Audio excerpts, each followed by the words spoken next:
प्यारे बच्चों नमस्कार। कैसे हो आप सभी। आशा करता हूं कि आप लोग बहुत ही अच्छे होंगे, स्वस्थ होंगे और आप सभी की पढ़ाई भी बहुत ही अच्छी चल रही होगी। तो साथियों, आज का क्लास आप सभी के लिए बहुत ही ज्यादा इंपॉर्टेंट है, क्योंकि आज के क्लास में हम लेके आए हैं आपके लिए क्लास 12th केमिस्ट्री का top 70 most important objective question. और बच्चों, ये सारे प्रश्न आपके बोर्ड एग्जाम के पॉइंट ऑफ व्यू से बहुत ज्यादा इंपॉर्टेंट है।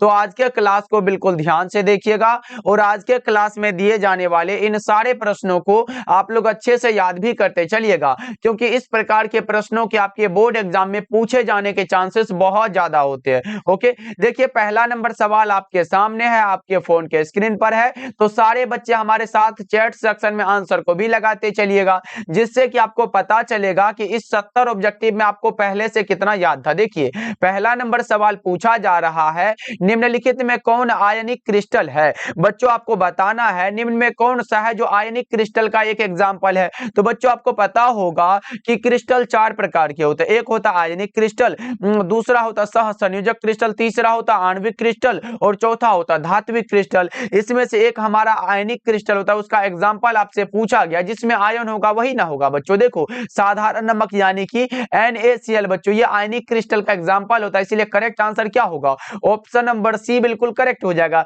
ऐसे हीरा और ग्रेफाइट हमारा कौन सा क्रिस्टल है बच्चों, एक बार चैट सेक्शन में बता दो तो। हीरा और ग्रेफाइट सह संयोजक क्रिस्टल है, जिसे हम लोग कोवेलेंट क्रिस्टल कहते हैं, और तांबा तो हमारा धात्विक क्रिस्टल है। ओके चलो आगे बढ़ते हैं। दूसरा नंबर सवाल देखिए, मात्र 70 ऑब्जेक्टिव होगा बच्चों, और जितने भी अलग से बताते चलेंगे एकदम ध्यान से देखिएगा। देखिए दूसरा नंबर सवाल है, नेटवर्क क्रिस्टल कहा जाता है। नेटवर्क क्रिस्टल कहा जाता है सह संयोजक क्रिस्टल को। किसे बच्चों? सह संयोजक क्रिस्टल को। Correct answer option number B हो जाएगा। जैसे आपसे पूछ देगा कि हीरा को क्या कहा जाता है, तो हीरा को नेटवर्क क्रिस्टल या फिर सह संयोजक क्रिस्टल कहा जाता है। बच्चों ये ध्यान में रखोगे।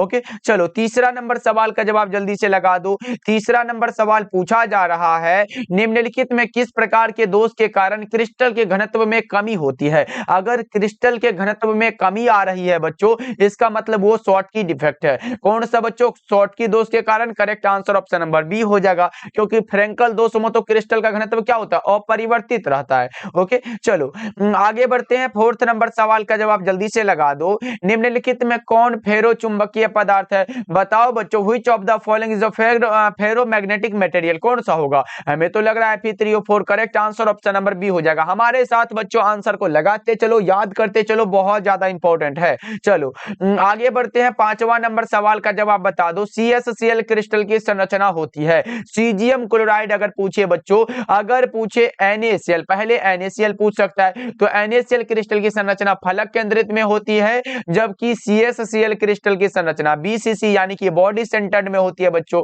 तो कौन सा होगा? CsCl BCC। Right answer option number B हो जाएगा। ओके चलो आगे बढ़ते हैं। 6 नंबर सवाल देखो पूछा जा रहा है, बर्फ में नमक मिला देने पर बर्फ का ताप 0 डिग्री सेल्सियस से कम हो जाता है। इसका कारण क्या है बच्चों? बर्फ में नमक मिला देने पर बर्फ का तापमान 0 डिग्री सेल्सियस से कम हो जाता है। इसका कारण है हिमांक का अवनमन। क्या होता है बच्चों? Depression of freezing point. Correct answer option number C हो जाएगा। चलो आगे बढ़ते हैं। 7 नंबर सवाल देखो, बच्चा पार्टी एक एक प्रश्नों को याद करते चला। देखो निम्न में से कौन ताप द्वारा प्रभावित नहीं होती है? बताओ बच्चों, which of the following is not affected by temperature? Temperature के द्वारा जो प्रभावित नहीं होते वो मोललता होता है, जिसे हम व्यक्त करते हैं मोल प्रति केजी में, क्योंकि प्रति केजी विलायक में घुले हुए विलय के मोलों की संख्या को मोललता कहते हैं। चलो आगे बढ़ते हैं। 8 नंबर सवाल देखो, CaNO3 का वांट हॉफ गुणांक कितना होगा? देखो Ca एक है हमारा, और ये हमारा NO3 कितना है बच्चों? NO3 हमारा 2 दिया गया, तो 2 + 1 कितना होगा? 3 होगा वांट हॉफ गुणांक। Correct answer option number C हो जाएगा। इसमें अणुओं की संख्या को देखा जाता है। देखो 9 नंबर सवाल है, किसका ऑक्सीकरण विभव सबसे अधिक है? इसका आंसर जल्दी से लगा दो बच्चों। किसका ऑक्सीकरण विभव सबसे अधिक होगा? तो वो होता है हमारा कौन सा? Magnesium. Correct answer option number D हो जाएगा। क्या होगा बच्चा पार्टी? ऑप्शन डी बिल्कुल करेक्ट हो जाएगा। याद रखोगे कितना होता है? +2.37 होता है बच्चों। चलो आगे बढ़ते हैं। अगला नंबर सवाल देखो, 10 नंबर सवाल है, निम्नलिखित में कौन सबसे शक्तिशाली ऑक्सीकारक पदार्थ है? ऑक्सीकारक पूछेगा फ्लोरीन लगाएंगे, अवकारक पूछता तो I2 लगाते बच्चा पार्टी, ये तो सबको पता होगा सर। चलो आगे बढ़ते हैं, अगला नंबर सवाल देखो 11 नंबर सवाल पूछा जा रहा है, विद्युत अपघटन के नियम दिए थे, किसने दिए थे बच्चों विद्युत अपघटन के नियम? तो सब बच्चा को पता होगा, विद्युत अपघटन के नियम दिए थे फैराडे साहब ने। Correct answer option number C हो जाएगा। क्या होगा बच्चों? ऑप्शन सी बिल्कुल करेक्ट हो जाएगा। 11 का अगर सी लगा रहे हो तो बहुत अच्छे। चलो आगे बढ़ते हैं, 12 नंबर सवाल देखो, फैराडे की इकाई क्या होती है? अब बताओ बच्चों फैराडे की इकाई क्या होती है? आपको पता होना चाहिए कि फैराडे की इकाई कूलम प्रति मोल होती है। क्या होती है बच्चों? ऐसे करके कूलम प्रति मोल होती है, याद रखोगे। Correct answer option number C हो जाएगा। लेकिन बच्चा पार्टी आप लोगों से एक प्रश्न ये रहा, एक फैराडे बराबर कितना कूलम होता है? कोई बताओगे क्या? एक बार जल्दी से बता दो, एक फैराडे बराबर कितना कूलम के बराबर होता है? तो सर हमको पता है कितना होता है, 96,000। कितना होता है बच्चा पार्टी? लगा दो, 96,485.33 होता है। इसी को हम लोग 96,500 कूलम लगभग में लिखते हैं ना बच्चों, ये लगभग में होता है, याद रखना बच्चों, इंपॉर्टेंट है, ये हमारा लगभग में होता है, ऐसे होता है 96,485 होता है। ओके बच्चों, चलो आगे बढ़ते हैं, अगला नंबर सवाल देखो पूछा जा रहा है। अगला नंबर सवाल है कि एथिल एसीटेट का जल अपघटन किसका उदाहरण होता है? एथिल एसीटेट का जल अपघटन उदाहरण है प्रथम कोटि की अभिक्रिया का। अब एक प्रश्न और ये रहा, बताओ प्रथम कोटि की अभिक्रिया के लिए हाफ लाइफ कितना होता है बच्चों? प्रथम कोटि की अभिक्रिया के लिए हाफ लाइफ का मान बताओगे क्या? वो होता है 0.693 बाई के होता है सर। और अगर प्रथम कोटि की अभिक्रिया के लिए वेग स्थिरांक की इकाई पूछे बच्चों तो सेकंड इनवर्स होता है, ये जरूर याद रखोगे क्योंकि बच्चों इंपॉर्टेंट है। ओके चलो आगे बढ़ते हैं, अगला नंबर सवाल देखो 14 नंबर सवाल है, विलियन के अनुसंख्यक गुणधर्म का उदाहरण है। विलियन का अनुसंख्यक गुणधर्म वो है जो विलियन में उपस्थित विलय के कणों की संख्या पर निर्भर करता है, कणों के आकार या प्रकृति पर निर्भर नहीं करता। देखो इसके लिए हमने एग्जाम्पल बताया था, क्वथनांक का उन्नयन, हिमांक का अवनमन, परासरणी दाब और वाष्प दाब का आपेक्षिक अवनमन, यानी कि क्वथनांक का उन्नयन हमें दिखाई दे रहा है बच्चों। Right answer option number D हो जाएगा। ओके बच्चों, an example of colligative properties of a solution कौन सा होगा? ऑप्शन नंबर डी होगा। चलो अगला नंबर सवाल का जवाब लगा दो बच्चों। अगला नंबर सवाल पूछा जा रहा है, बिजली के एक फैराडे बराबर कितने कूलम के बराबर होते हैं? जस्ट हमने क्या बताया बच्चों, 96,500 कूलम। कौन सा बच्चों? 96,500 कूलम। राइट आंसर बी हो जाएगा। चलो ये रहा 16 नंबर सवाल, बताओ निम्नलिखित में कौन ऑक्साइड धातु की तरह विद्युतीय गुण को दर्शाता है? निम्नलिखित में कौन सा ऑक्साइड है जो धातु की तरह विद्युतीय गुण को दर्शाता है? वो कौन सा होगा? CrO2 होगा बच्चों। क्या होगा? ऑप्शन डी बिल्कुल करेक्ट होगा, क्रोमियम डाइऑक्साइड होता है। चलो आगे बढ़ते हैं, 17 नंबर सवाल देखो। बच्चा पार्टी क्लास को लाइक करते चलिएगा, जितने बच्चे हमारे साथ पहली बार जुड़ रहे हो तो आप लोग सब्सक्राइब भी करते चलिएगा। देखिए पूछा जा रहा है, स्पेस फ्यूल में सेल को दूसरे शक्ति उत्पादक की तुलना में श्रेष्ठकर माना जाता है, क्योंकि क्यों माना जाता है बच्चों? ये पूछा गया है क्योंकि ये कौन सा? प्रदूषण मुक्त होता है। क्या होता है बच्चों? प्रदूषण मुक्त होता है। Correct answer option number B हो जाएगा। अगर बच्चों आपसे पूछे फ्यूल सेल में मुक्त ईंधन के रूप में कौन सा होता है? वो होता है H2 और O2 होता है, जरूर याद रखोगे। ओके बच्चों, चलो आगे बढ़ते हैं, अगला नंबर सवाल देखो 18 नंबर सवाल है, निम्नलिखित में कौन द्वितीयक सेल है? अब द्वितीयक सेल पूछा गया बच्चों, सेकेंडरी सेल का एग्जांपल क्या होता है? लेड स्टोरेज बैटरी होता है। द्वितीयक सेल कौन है बच्चों? Lead storage battery. Right answer option number B हो जाएगा। चलो आगे बढ़ते हैं, 19 नंबर सवाल देखो, किसी वस्तु के प्रतिक्रिया करने का दर निर्भर करता है किस पर? सक्रिय भार पर निर्भर करता है बच्चों, एक्टिव वेट पर करता है निर्भर। Correct answer option number D हो जाएगा। चलो आगे बढ़ते हैं, अगला नंबर सवाल देखो 20 नंबर सवाल पूछा जा रहा है, किसी द्वितीय कोटि की अभिक्रिया के लिए वेग स्थिरांक की इकाई क्या होती है बच्चों? देखो आपसे पूछा जा सकता है प्रथम के लिए, अगर शून्य के लिए पूछे तो मोल लीटर इनवर्स और सेकंड इनवर्स होता है, और अगर प्रथम के लिए पूछे सेकंड इनवर्स होता है, और द्वितीय के लिए पूछे तो मोल इनवर्स लीटर सेकंड इनवर्स होता है, जरूर याद रखोगे। ओके बच्चों, अभी का तो करेक्ट आंसर क्या होगा? द्वितीय के लिए पूछा गया मोल इनवर्स लीटर सेकंड इनवर्स, किस में दिया गया?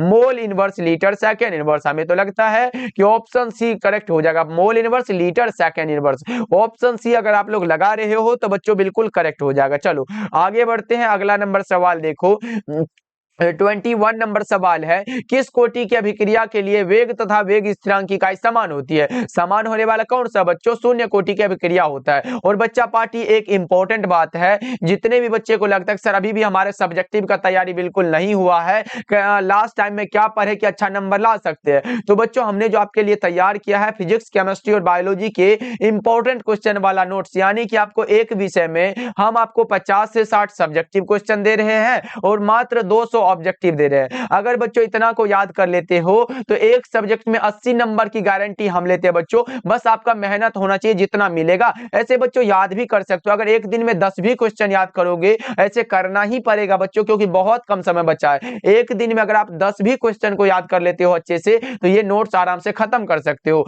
तो हम दे रहे 3 सब्जेक्ट का, फिजिक्स, केमिस्ट्री और बायोलॉजी का, ये तीनों में 80-80 नंबर की गारंटी हम लेते हैं बच्चा पार्टी, तो जरूर लीजिएगा। इसका चार्ज मात्र 199 रखा गया है। कॉल करिएगा 70 70 82 16 85 नंबर पे, और साथ में बच्चा पार्टी आपको हिंदी का पीडीएफ ऐसे बिल्कुल फ्री दे दिया जाएगा। ओके बच्चों, चलो आगे बढ़ते हैं अगला नंबर सवाल की ओर। बच्चों ये रहा आपके सामने 22 नंबर सवाल पूछा जा रहा है, किसी भी अभिक्रिया में उत्प्रेरक का कार्य क्या होता है? किसी भी अभिक्रिया में उत्प्रेरक अभिक्रिया के वेग को बढ़ाता है और घटाता है। क्या करता है बच्चों? अभिक्रिया के वेग को बढ़ा भी देता है और घटा भी देता है। चलो आगे बढ़ते हैं। 23 नंबर सवाल पूछा जा रहा है, दूध निम्नलिखित में किसका उदाहरण है? दूध किसका उदाहरण है बच्चों? कई बार हमने बता चुका है, दूध पायस का एग्जांपल होता है, इमल्सन का होता है। तो 23 का ए वाला ऑप्शन को आप लोग लगा लेना। चलो आगे बढ़ते हैं। 24 नंबर सवाल देखो पूछा जा रहा है, बताओ बच्चों निम्न में से किसमें टिंडल प्रभाव नहीं पाया जाता है?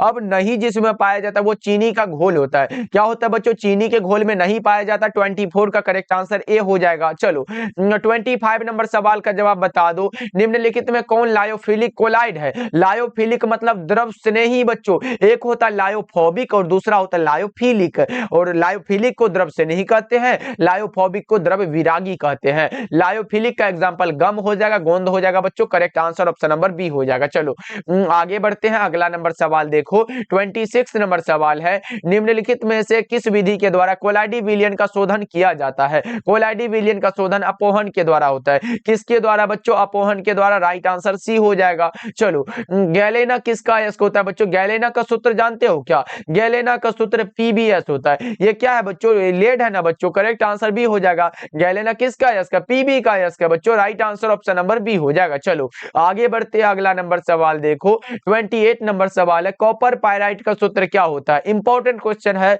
मानो तो बहुत ज्यादा इंपॉर्टेंट है। कॉपर पायराइट का सूत्र क्या होता है? CuFeS2 होता है। तो बच्चों आप लोगों से एक प्रश्न रहा कि ओलियम का सूत्र क्या होता है, बताओगे क्या? क्योंकि आपके एग्जाम में पूछा गया कि ओलियम का सूत्र क्या होता है। क्या होता है बच्चों?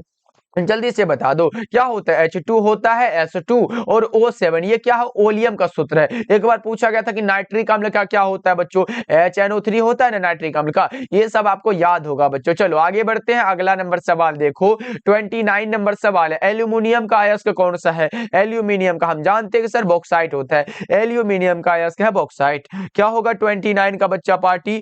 ऑप्शन नंबर ए करेक्ट हो जाएगा। चलो आगे बढ़ते हैं। अगला नंबर सवाल देखो 30 नंबर सवाल पूछा जा रहा है, बता दो जल्दी से बताओ, सल्फाइड अयस्कों का सांद्रण किया जाता है किस विधि से? बहुत अच्छे बच्चों, सल्फाइड अयस्कों का सांद्रण किया जाता है फेन उत्प्लावन विधि के द्वारा। Correct answer option number A हो जाएगा। ओके बच्चों चलो आगे बढ़ते। अगर वैद्युत अपघटनी शोधन के द्वारा पूछे तो बच्चों वो कॉपर का होता है। चलो अगला नंबर सवाल का जवाब जल्दी से बता दो।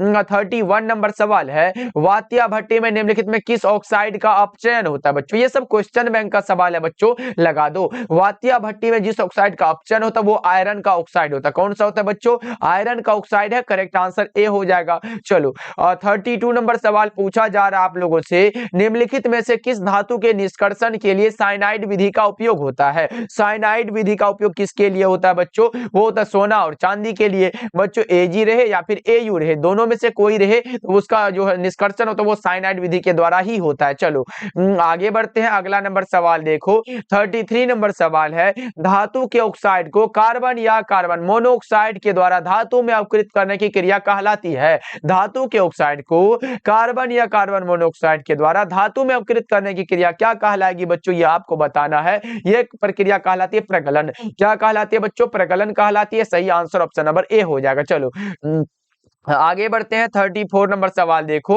उजला और पीला फास्फोरस क्या होता है? अपर रूप होता है। उजला और पीला फास्फोरस अपर रूप है बच्चा पार्टी। 34 का ऑप्शन नंबर ए हो जाएगा। चलो आगे बढ़ते हैं 35 नंबर सवाल देखो। अमोनिया आर्द्र लाल लिटमस पत्र को किस रंग में बदल देता है? अमोनिया आर्द्र लाल लिटमस पत्र को किस रंग में बदल देगा बच्चों? ये बदलता है नीले रंगों में। किस रंग में बच्चों? नीले रंग में। करेक्ट आंसर ए हो जाएगा। चलो आगे बढ़ते हैं 36 नंबर सवाल देखो। नाइट्रिक अम्ल तैयार किया जाता है। नाइट्रिक अम्ल को किस विधि के द्वारा तैयार किया जाता है बच्चों? अगर पूछे संपर्क विधि से क्या तैयार होता है बच्चों? संपर्क विधि से H2SO4 तैयार होता है, जबकि ओस्टवाल्ड विधि से HNO3 तैयार होता है बच्चों। हैबर विधि से NH3 तैयार होता है। और प्रकाश संश्लेषण तो हम लोग केमिस्ट्री में पढ़ते नहीं है। तो देखो हमारा नाइट्रिक अम्ल कौन सा हो जाएगा? ये बी वाला हो जाएगा बच्चों। ओस्टवाल्ड विधि के द्वारा नाइट्रिक अम्ल तैयार किया जाता है। ओके बच्चों, चलो आगे बढ़ते हैं 37 नंबर सवाल देखो। PCl5 क्या होता है बच्चों?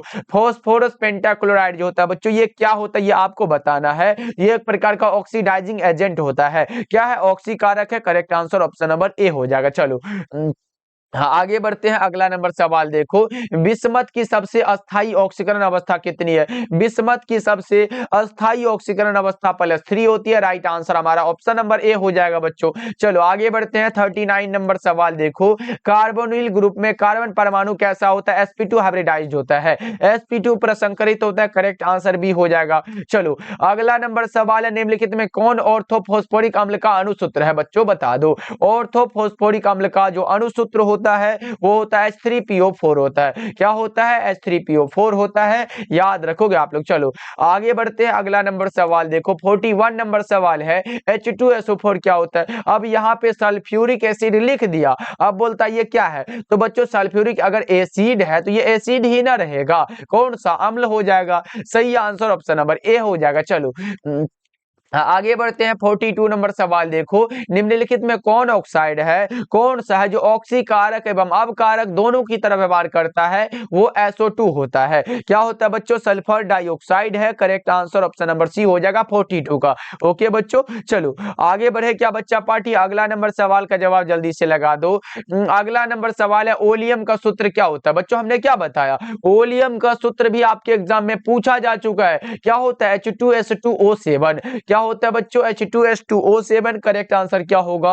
ऑप्शन नंबर ए करेक्ट हो जाएगा। चलो आगे बढ़ते हैं 44 नंबर सवाल देखो। हीलियम का सूत्र क्या होता है? हीलियम का सूत्र He होता है। हीलियम का क्या होता है बच्चों? He होता है। करेक्ट आंसर ए हो जाएगा। चलो आगे बढ़ते हैं। अगला नंबर सवाल देखो। 45 नंबर सवाल है। निम्नलिखित में कौन एकल परमाणुविक है बच्चों? एकल परमाणुविक हीलियम होता है ना बच्चा party. Right answer option number B हो जाएगा। चलो आगे बढ़ते हैं 46 नंबर सवाल देखो। प्रथम संक्रमण श्रेणी में उच्चतम ऑक्सीकरण अवस्था प्रदर्शित करने वाला कौन सा तत्व होता है? कौन सा होगा बच्चों? मैग्नीज हो जाएगा। क्या होगा? ऑप्शन डी बिल्कुल सही आंसर हो जाएगा। हमारे साथ बच्चा पार्टी गुनगुनाते चलो, बोलते चलो, जिससे कि क्लास में ये सारा प्रश्न आपको याद होता चले। ओके चलो आगे बढ़ते हैं 47 नंबर सवाल देखो। फोटोग्राफिक फिल्म प्लेट में आवश्यक घटक किसका होता है? AgBr का। किसका बच्चों? AgBr यानी कि सिल्वर ब्रोमाइड जिसे कहते हैं। सही आंसर ऑप्शन नंबर बी हो जाएगा। बच्चा पार्टी आप लोग क्लास को लाइक करते चलिएगा। जितने बच्चे हमारे साथ पहली बार जुड़ रहे हो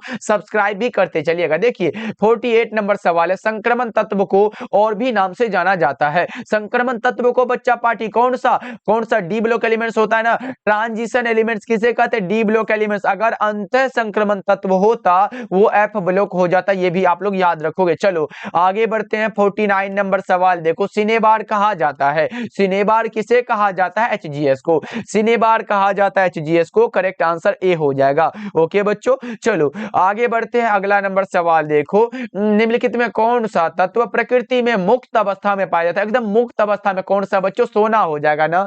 correct answer option number D हो जाएगा। क्या होगा? ऑप्शन डी बिल्कुल सही आंसर है, ध्यान में रखोगे। चलो आगे बढ़ते हैं 51 नंबर सवाल है। पृथ्वी की परत में सबसे अधिक मात्रा में पाया जाने वाला धातु पूछा गया है। धातु कौन सा होगा? एल्यूमिनियम हो जाएगा बच्चों। क्या होगा? एल्यूमिनियम। सही आंसर ऑप्शन नंबर ए हो जाएगा। चलो अगला नंबर सवाल का जवाब लगा दो। 52 नंबर सवाल है। निम्नलिखित में कौन प्रथम संक्रमण श्रेणी का सदस्य है? प्रथम संक्रमण श्रेणी का जो सदस्य होगा उसका नाम निकेल हो जाएगा। क्या होगा बच्चों? निकेल। सही आंसर ऑप्शन नंबर ए हो जाएगा। चलो 53 नंबर सवाल है। विटामिन B12 में उपस्थित रहता है? विटामिन बी 12 में क्या उपस्थित रहेगा बच्चा पार्टी? कोबाल्ट।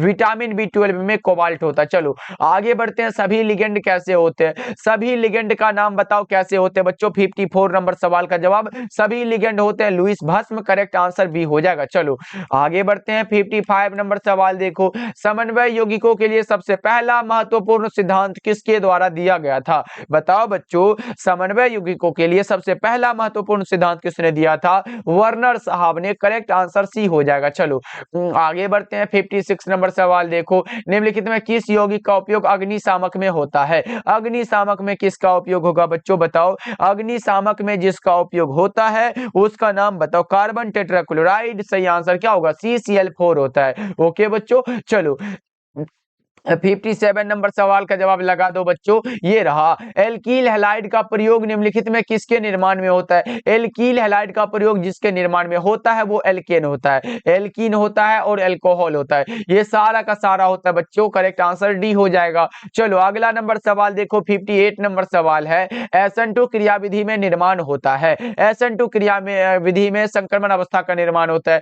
SN2 क्रियाविधि में संक्रमण अवस्था का निर्माण होता है। राइट आंसर हमारा ऑप्शन नंबर बी हो जाएगा। 59 नंबर सवाल है, अल्कोहल में सक्रिय क्रियाशील मूलक है। देखो बच्चों, अल्कोहल के लिए OH होता है, अल्कोहल के लिए क्या होगा बच्चों? ROH। R क्या है? एल्काइल ग्रुप है। करेक्ट आंसर ए होगा। ये कार्बोक्सिलिक एसिड है, ये कीटोन होता है, ये एल्डिहाइड होता है। ये सब याद रखोगे आप लोग। चलो आगे बढ़ते हैं। अगला नंबर सवाल देखो, 60 नंबर सवाल है आपके सामने, 1 डिग्री 2 डिग्री 3 डिग्री अल्कोहल में अंतर ज्ञात कर सकते किसके द्वारा? वो ऑक्सीकरण विधि के द्वारा बिल्कुल हो सकता है, लुकास प्रतिकारक जांच के द्वारा हो सकता है, विक्टर मेयर परीक्षण के द्वारा हो सकता है। लेकिन बच्चों एक चीज और भी पूछ सकता है आप लोग, सभी का तो करेक्ट आंसर डी हो जाएगा, लेकिन आपसे पूछेगा 1 डिग्री अल्कोहल का सूत्र क्या होता है, या फिर 2 डिग्री अल्कोहल का सूत्र क्या होता है, या फिर 3 डिग्री अल्कोहल का सूत्र क्या होता है? तो यहाँ पे बच्चों लिख दे रहे, अलग से याद रखना।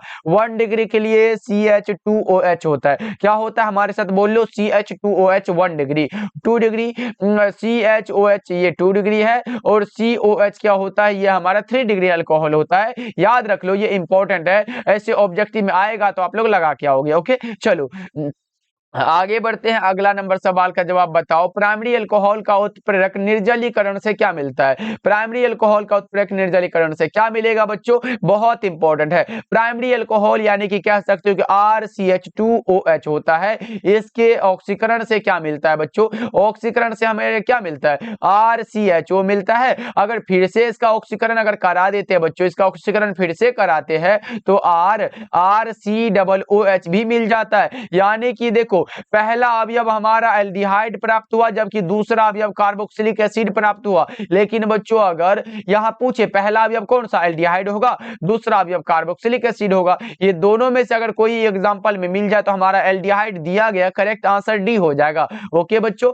ये भी याद रखना इंपॉर्टेंट है। चलो आगे बढ़ते हैं। अगला नंबर सवाल देखो, इथॉक्सी एथेन का सूत्र क्या होता है? इथॉक्सी एथेन क्या होता है? C2H5OC2H5। राइट आंसर सी हो जाएगा। क्या होगा बच्चा पार्टी? सी वाला ऑप्शन करेक्ट हो जाएगा। चलो आगे बढ़ते हैं। 63 नंबर सवाल है, कीटोन का क्रियाशील मूलक क्या होगा? देखो ये किसके लिए होता है बच्चों? आपको पता होगा, ये एल्डिहाइड के लिए होता है। क्या होता है ये हमारा एल्डिहाइड के लिए होता है, याद रखना। अब देखो ये किसके लिए होता है बच्चों? ये अल्कोहल के लिए होता है। ये क्या होता है? अल्कोहल के लिए होता है। उसके बाद ये देखो कार्बोक्सिलिक एसिड है, ये कीटोन है, तो हमें कीटोन पूछा गया बच्चों। करेक्ट आंसर ए हो जाएगा ना। चलो आगे बढ़ते हैं। अगला नंबर सवाल देखो, 64 नंबर सवाल है, कैनिजारो की प्रतिक्रिया नहीं होता है किसमें? कैनिजारो प्रतिक्रिया जिसमें नहीं होगा उसका नाम बताओ। कौन सा? एसिटल्डिहाइड हो जाएगा। करेक्ट आंसर बी हो जाएगा। चलो आगे बढ़ते हैं। 65 नंबर सवाल देखो, पायरोलिग्नियस अम्ल में क्या रहता है?